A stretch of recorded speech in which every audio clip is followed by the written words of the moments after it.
BLW के numbers अच्छे रहे हैं। कंपनी का मुनाफा 6.5%, आय 16% बढ़ी है, मार्जिन में भी 3.5% से ज़्यादा का उछाल आया है।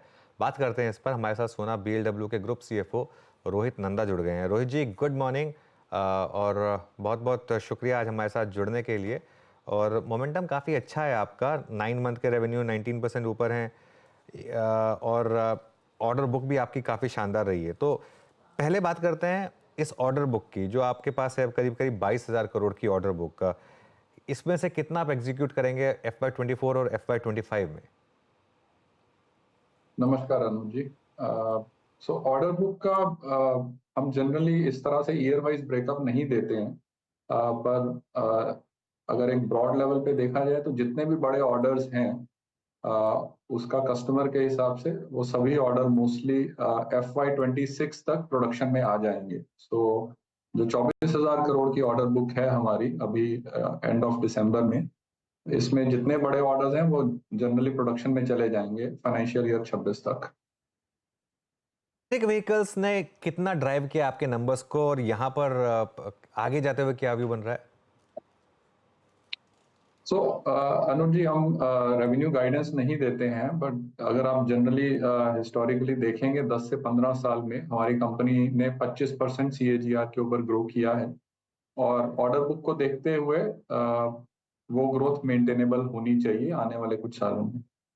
शायद मेरा सवाल मिस कर गए। मैं ईवीज की बात कर रहा था कि ईवीज का कितना कंट्रीब्यूशन रहा है और ईवीज में आगे क्या ग्रोथ ड्राइवर रहेंगे? जी, ईवी सेगमेंट हमारा फास्टेस्ट ग्रोथ ड्राइवर है, और इसमें इस साल की ग्रोथ जो पहले 9 महीने में रही है वो लगभग 31% की ग्रोथ रही है। और जो हमारा ऑर्डर बुक भी है उसमें भी 80% के लगभग जो है वो ईवी से ही है।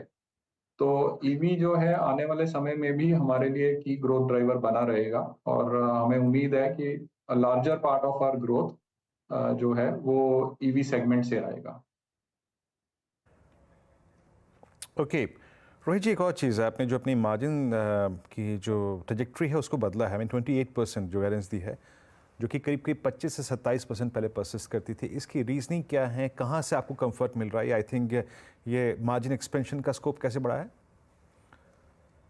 तो देखिए, इसमें हम जनरली 25 से 27% का एक रेंज जो है ये बताते आ रहे हैं based on the historical numbers.